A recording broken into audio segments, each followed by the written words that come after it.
Olá, eu me chamo Maikele Costa e hoje eu vou estar apresentando o meu grupo de estruturas isostáticas. O meu grupo é formado por mim, pelo Gabriel Assis e pelo Marcos Paulo.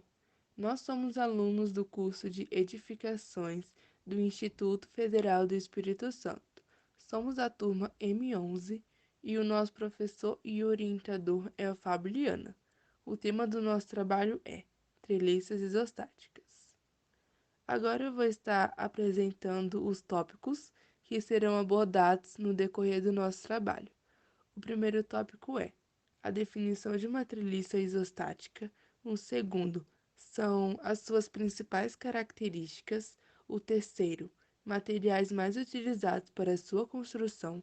O quarto, nomes e funções das peças constituintes. Quinto, são exemplos de utilização de treliças na construção civil local. E o sexto é um exemplo de cálculo das tensões das barras de uma treliça. Bom, qual seria a definição de uma treliça isostática? A treliça isostática pode ser definida como sendo um sistema plano composto por barras rígidas e retas, que formam entre si triângulos e que são ligadas por extremidades rotuladas, formando assim um sistema estável. Como está sendo mostrado agora na figura que está sendo representada no slide, esse seria o sistema, né? Onde essa estrutura está sendo ligadas por barras que são ligadas entre si, formando triângulos por nós. Os nós seriam esses círculos que está sendo mostrado na figura e que ficam nas extremidades de cada barra. E é nesses nós que as forças das cargas atuam. Quais seriam as principais características de uma treliça? Bom, a primeira característica é que as barras dessas treliças elas serão sempre ligadas por rótulas, como vimos no exemplo anterior. A segunda característica é que essas rótulas elas dão ao nó um maior grau de liberdade, e é por isso que nesse sistema não haverá um momento fletor, apenas o esforço normal. A terceira característica é que as treliças isostáticas elas possuem os carregamentos apenas em cima de seus nós, como vimos no exemplo anterior. As forças das cargas que vão atuar em cima das treliças vão atuar apenas em cima de seus nós e não nas barras. A quarta característica se dá devido à sua estabilidade. A treliça isostática ela é geometricamente estável, o que significa que não há movimentos excessivos em seus nós. Isso fará com que ela fique mais estável.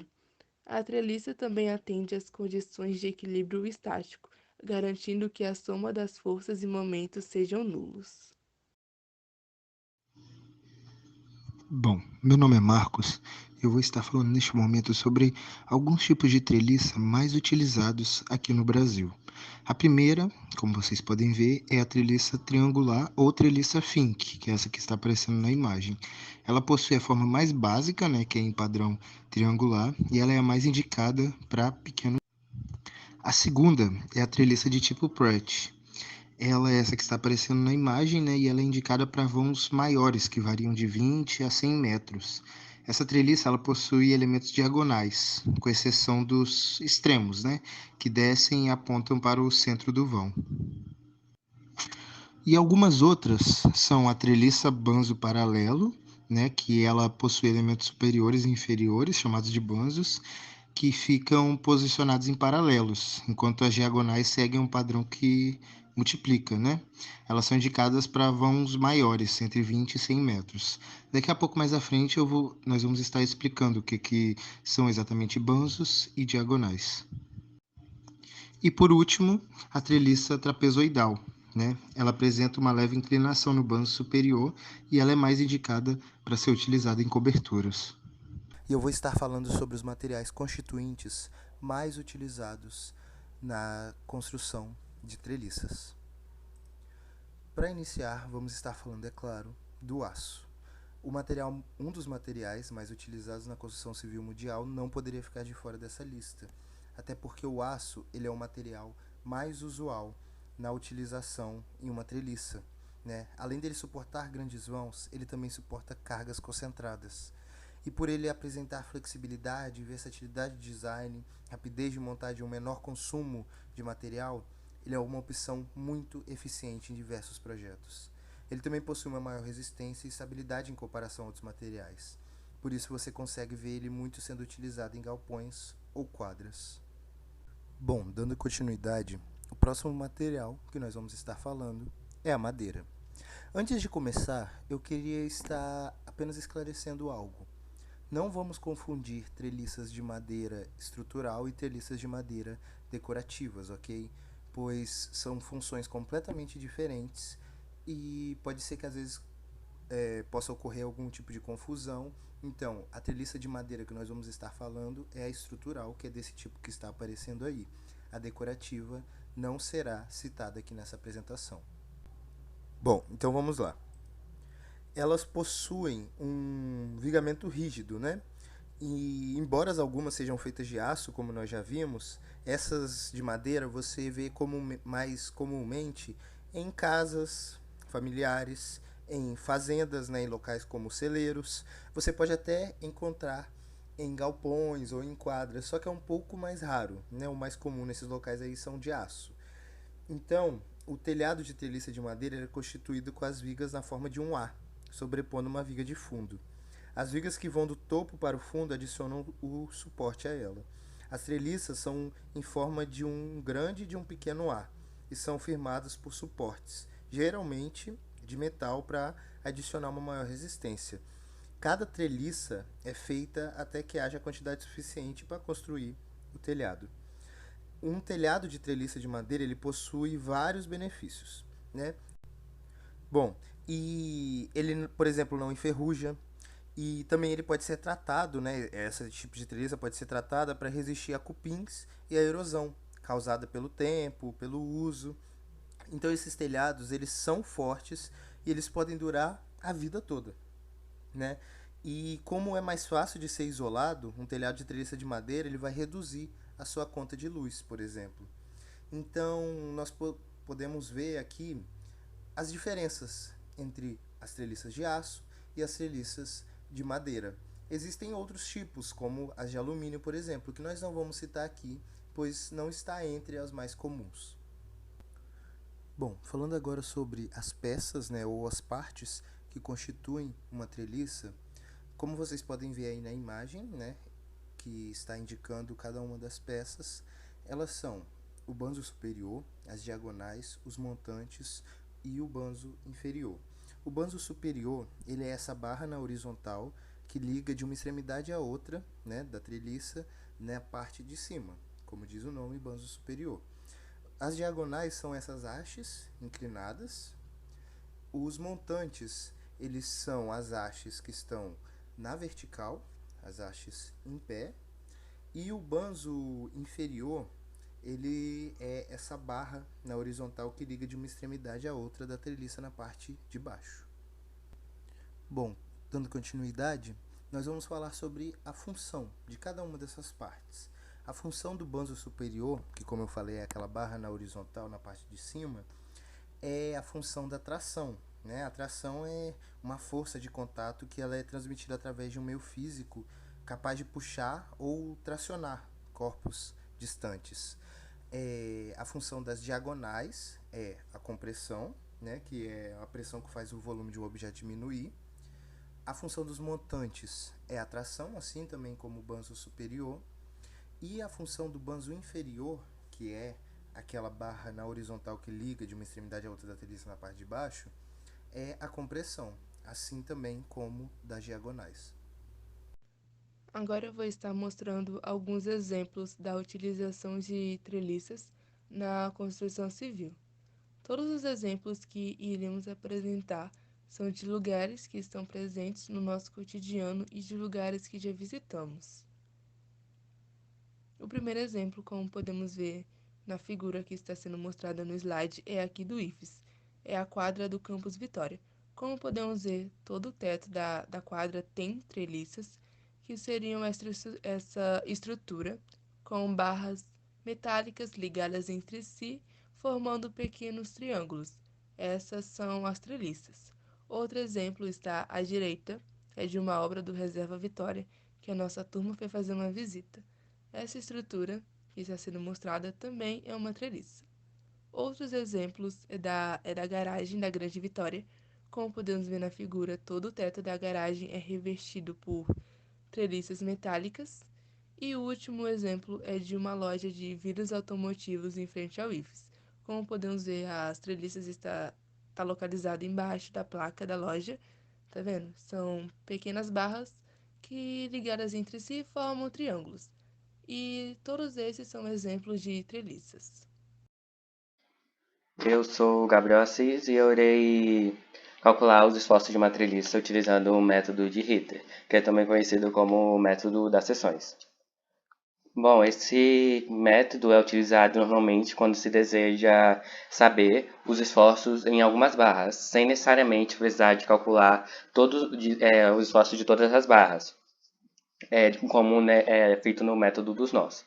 Bom, para você calcular os esforços, deve ser feito um corte no elemento estrutural, passando pelas barras que se deseja calcular o esforço. Essas barras interceptadas elas não podem ser paralelas e nem concorrentes.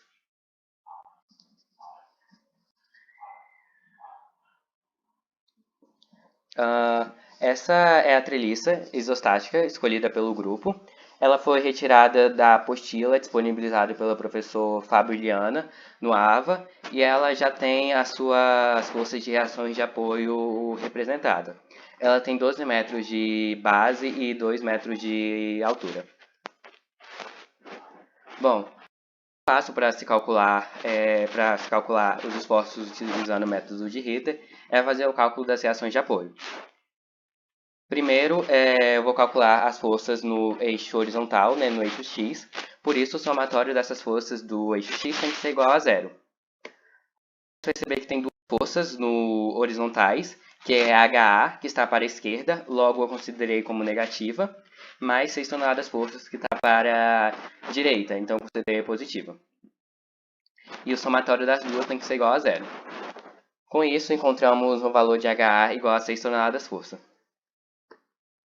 Agora, o somatório das forças verticais em y também igual a zero. Temos as nossas duas reações de apoio, VA mais VB, que são verticais para cima, então eu considerei como positiva. E 6 toneladas força menos 4 toneladas força também negativas, porque estão para baixo. E o somatório delas é igual a zero. Com isso, encontramos um valor de VA mais VB igual a 10 toneladas força. Agora a gente vai calcular o momento. Eu escolhi o momento no ponto A, pois tem o maior número de forças.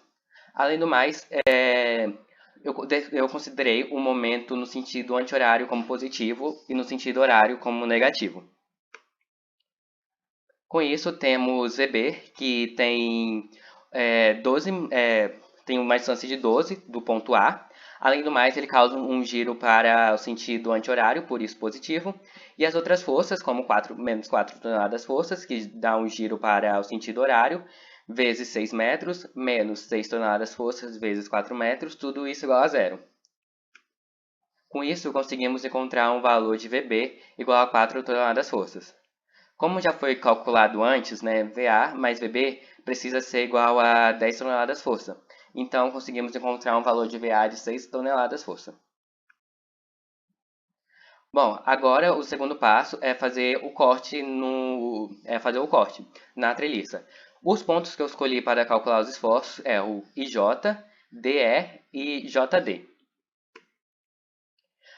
Aqui está representando, né, onde vai ser o corte e quando é feito o corte, deve ser escolhido o lado da treliça que você vai utilizar para calcular. Eu escolhi o lado esquerdo, que vai ficar assim. Com isso, quando é feito o corte, a treliça ela acaba tendo novos esforços para que se possa se manter em equilíbrio. Essas forças eu representei aqui. A força da barra JD eu representei como FJD. A barra da força IJ eu representei FIJ. E a força, né, da barra DE eu representei como FDE.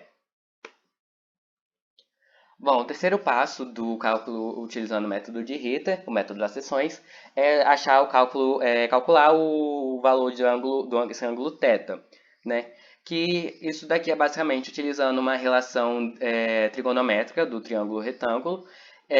Temos que a tangente, né, o cateto oposto, que seria a altura do triângulo, que é 2 metros, sobre o cateto adjacente, que seria a base desse triângulo também, 2 metros.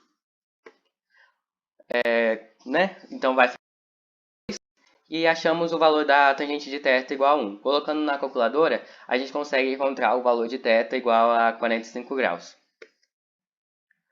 Agora, o terceiro passo vai ser o cálculo dessas forças em si, né? Para isso, essa força inclinada aqui é FJD, que tem um ângulo de 45 graus, eu decompus ela no eixo X e no eixo Y, encontrando as forças FJDX e FJDY.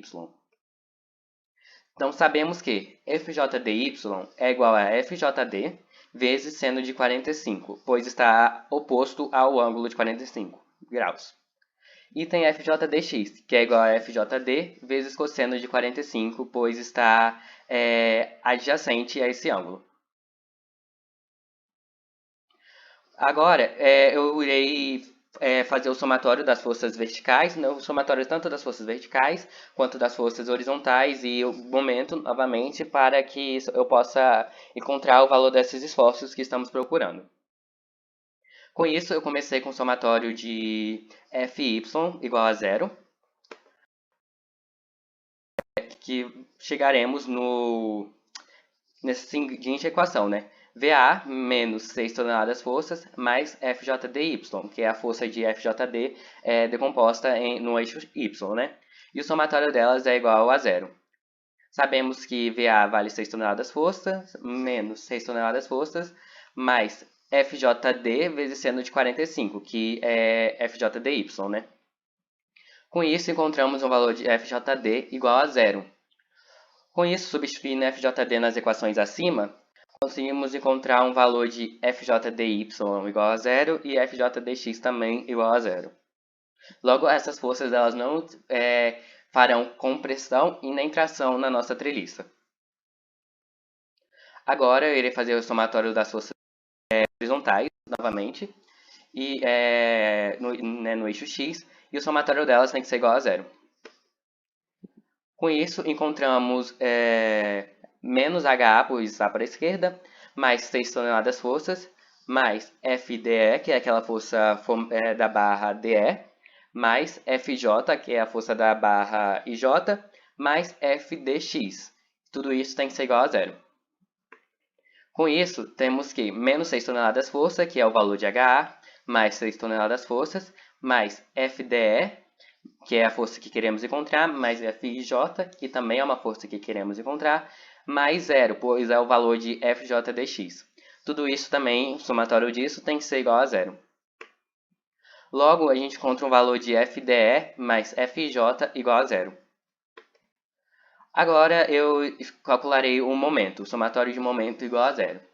Para isso, é recomendado, né, escolher o ponto onde tem o maior número de força, que no nosso caso é o ponto J.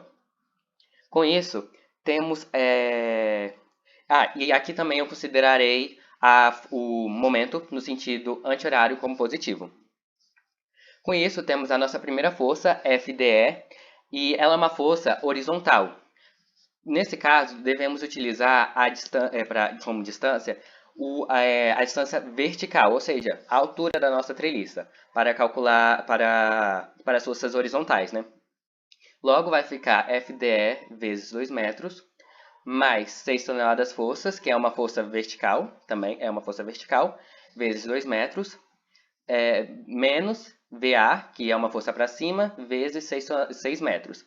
Aqui também entraria os 6 toneladas força, aquela força horizontal que vale 6 toneladas força, porém ela tem uma distância de 0, pois ela não tem nenhuma altura, né? Ela se encontra no mesmo ponto que o ponto J. Bom, o somatório desse momento tem que ser igual a 0. Com isso, foi possível encontrar um valor de FDE igual a 12 toneladas força. Por ser positivo, ela representa uma força de tração. Nossa treliça. Agora, como já foi calculado antes, FJ mais FDE é igual a zero. Com isso, encontramos que 12 toneladas forças mais FDE é igual a zero. Por isso, FDE é igual a menos 12 toneladas força. Pelo sinal negativo, sabemos que essa representa uma força de compressão. E é isso. Esse é o exemplo do cálculo utilizando o método de Ritter.